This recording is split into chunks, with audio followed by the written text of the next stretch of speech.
প্রিয় নবী হযরত মুহাম্মদ সাল্লাল্লাহু আলাইহি ওয়াসাল্লামের বিদায় হজের ভাষণ। ১৪০০ বছর আগে লক্ষ লক্ষ মুসলিম এক জায়গায় সমবেত হয়েছেন। স্থান আরাফাতের ময়দান। সময় হিজরতের ১০ম বছর। আর বক্তা তিনি আর কেউ নন, বরং সমগ্র মানবতার জন্য রহমত, আমাদের প্রিয় নবী হযরত মুহাম্মদ সাল্লাল্লাহু আলাইহি ওয়াসাল্লাম। এটাই ছিল তার জীবনের শেষ হজ, এবং এ কারণেই ইতিহাসে আমরা একে বলি বিদায় হজ। নবী করিম সাল্লাল্লাহু আলাইহি ওয়াসাল্লাম আরাফাতের সেই বিশাল প্রান্তরে দাঁড়িয়ে সাহাবাদের উদ্দেশ্যে বললেন, হে মানুষ, আমার এই কথাগুলো মনোযোগ দিয়ে শোনো, কারণ আমি জানি না এই বছরের পর আর কখনো তোমাদের সাথে এখানে মিলিত হতে পারবো কিনা।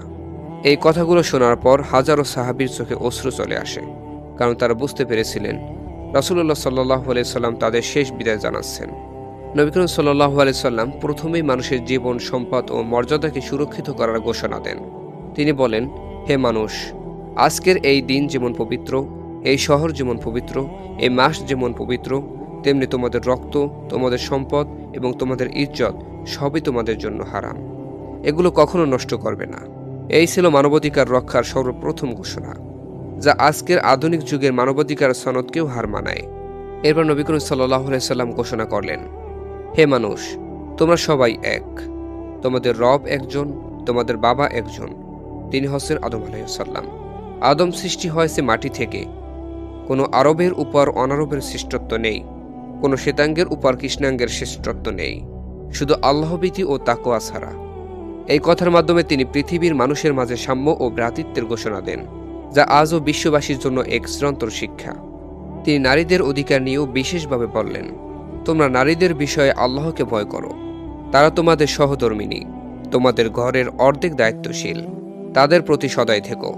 ইসলামের এই ঘোষণা ছিল যুগান্তকারী, যখন পৃথিবীর অনেক সভ্যতায় নারীদের মানুষ বলেও গণ্য করা হতো না।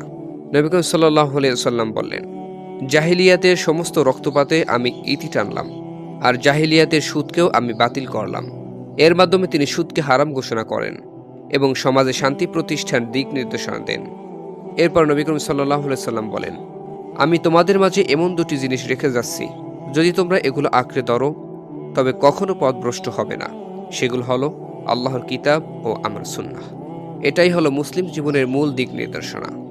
ভাষণের শেষে নবী করিম সাল্লাল্লাহু আলাইহি ওয়াসাল্লাম আকাশের দিকে হাত তুলে বললেন, হে আল্লাহ, আমি কি পৌঁছে দিয়েছি?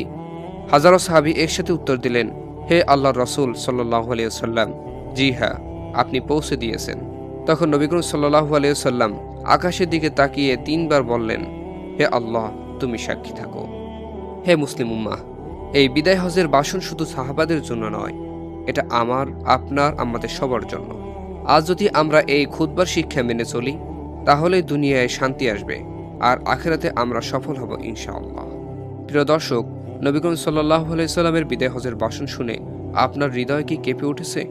মন্তব্য লিখুন আপনার অনুভূতি।